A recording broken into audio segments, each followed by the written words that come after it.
Ẹ káàsán. Mi ò bóyá àárọ̀ la ṣe wà lọ́sàn-án. Ẹ káàsán. Mo kí gbogbo yín lórí ẹ jókòó. Mo kí gbogbo yín lórí orúkọ bàbá wa tó tún jẹ́ ọkọ mi náà, Ooni Adéyẹyè Ẹnìtàn Ogunwusi. Mo tún kí bàbá wa tó wà nílò. Bàbá wa ọba Oníṣòre tó gbà wá láyè láti wá ṣe nǹkan tá a wá ṣe bí lẹ́yìn láti wá sọ̀rọ̀ nípa gbogbo ètò àgbékalẹ̀ tá a fẹ́ gbé kalẹ̀.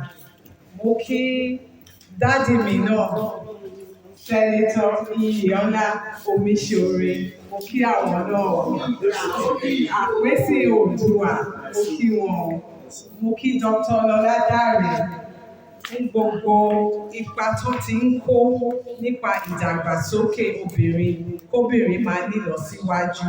A máa ju yín ṣe mọ̀ ẹ ṣe gan-an lọ́wọ́ yín o. Èmi wá fẹ́ sọ̀rọ̀ nípa program tèmi ní pẹ̀lú wọn tó yẹ pa ti ń ṣe tó ti lé ní ọdún méjì ìsìn. Ìyẹn ni ká máa kọ́ àwọn ọ̀dọ́ àti àwọn obìnrin bó ṣe ń ṣe àdìrẹ. Ṣé rí aṣọ tí mo wọ̀ yìí, àdìrẹ ní Ilé Ifẹ̀ láti ṣe o. Bàbá Ooni dẹ̀ ti gbé ètò àgbékalẹ̀, wọ́n ṣí factory pé ká máa kọ́ àwọn ọ̀dọ́, ká dẹ̀ máa kọ́ àwọn obìnrin bó ṣe ń ṣe àdìrẹ. Tó má dẹ̀ ti ṣe àdìrẹ yẹn tán pẹ̀lú chestnut, a máa ta àdìrẹ yẹn sí òkè òkun lóríṣiríṣi. Program tá a fẹ́ bẹ̀rẹ̀ is called Route to Market. So tá a bá ti kọ́ wọn bó ṣe ń ṣe àdìrẹ yẹn, ọ̀fẹ́ là ń kọ́ wọn o, ọ̀fẹ́ ni bàbá Ooni gbé kalẹ̀. Tá a bá ti wá kọ́ wọn tán, a máa wá fún wọn ní startup pack yẹn pẹ̀ a máa aṣọwọ́pọ̀ pẹ̀lú chestnut tó yẹ pé a máa fún wọn tó máa ní oríṣiríṣi nǹkan tó lè fi bẹ̀rẹ̀ iṣẹ́ àdìrẹ tiwọn. Tó bá ti wá bẹ̀rẹ̀ iṣẹ́ àdìrẹ yẹn tán, a máa check ẹ̀ náà, ó máa ní quality control. Because ṣe mọ̀ pa fẹ́ tà á sí oríṣiríṣi òkè òkun, a dẹ̀ láti guarantee pé kò ń ṣe àdìrẹ tó máa wọ̀ tó máa bó wọn lára.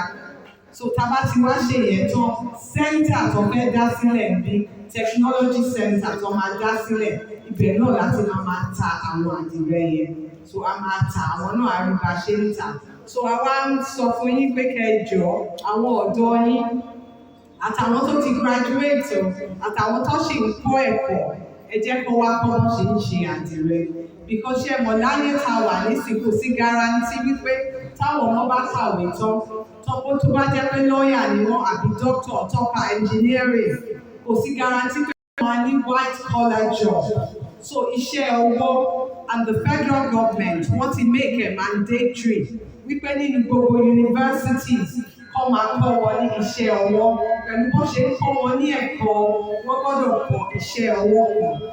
So that tó máa jáde in the process tó bá ṣe ń wá iṣẹ́ tó graduate nínú ẹ̀, wọ́n lè máa fi iṣẹ́ ọwọ́ yẹn, wọ́n lè máa fi sustain ara wọn. So àdìrẹ Oòduà tí bàbá wa Ooni tó dá sílẹ̀ nílé Ifẹ̀, à ń sọ fún gbogbo yín pé ẹ káwọn ọmọ yín wá, àwọn obìnrin náà ẹ wá kọ́ wọ́n ṣe ń ṣe àdìrẹ. Ẹ ṣé gan-an ni.